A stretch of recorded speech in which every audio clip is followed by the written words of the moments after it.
So we are going to be formatting a yearly budget worksheet. We're going to start by adding some totals into the worksheet, and then we are going to be adjusting the centering and margins. So you're going to go ahead and open up RP Budget, and this is in the Excel Level 1 Chapter 4 folder that is in your structure that you downloaded of all of your student data files. So once you open that, you are going to see something that looks like this. And the first thing they want us to do is enter the totals. So I'm going to enable my editing.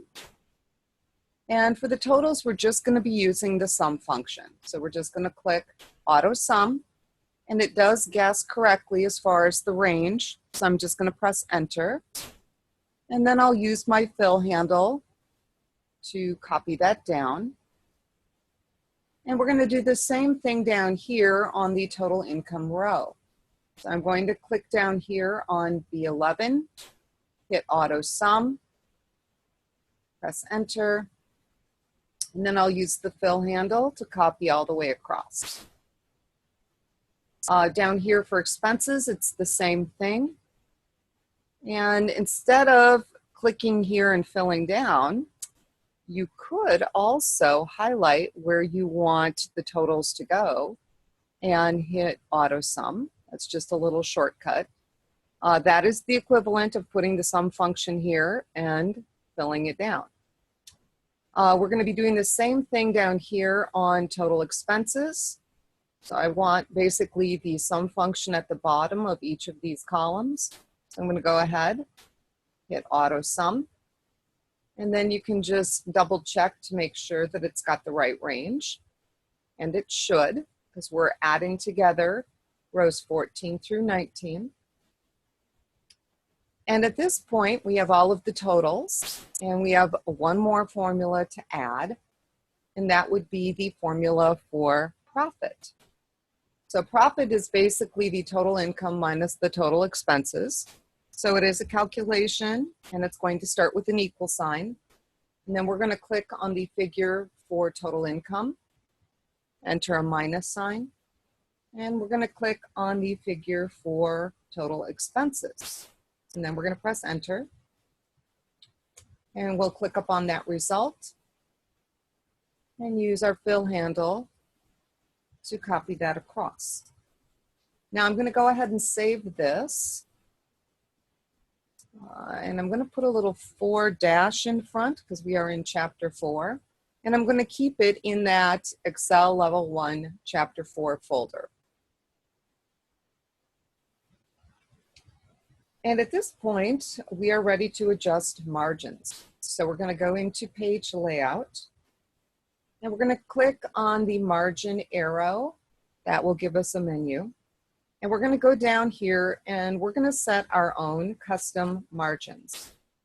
So that actually takes us into the page setup dialog box.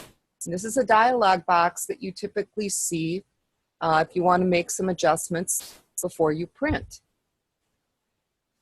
And so what we're going to do is adjust the top margin. So instead of 0.75, we want 3.5. Now you can keep clicking on this up arrow, or you can simply type in 3.5. For the bottom, we want 1.5. So again, you can click on the up arrow, or you can just type it in. And then I'm going to kind of click away there. And they would like us to print preview this. So we're going to go ahead and take a look at how this would look with those margins.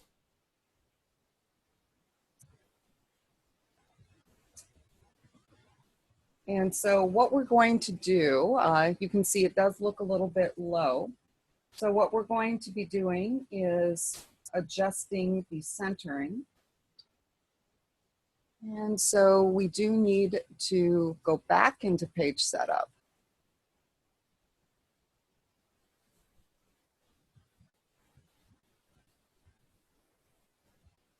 And there's a little link here that will take us back there.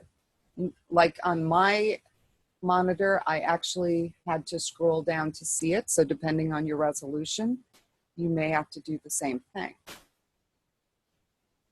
Okay, that takes us back, and we're going to go into margins again. To center your spreadsheet horizontally, you turn that on, and vertically, you're going to turn this on. That will put it in the middle of the printed page.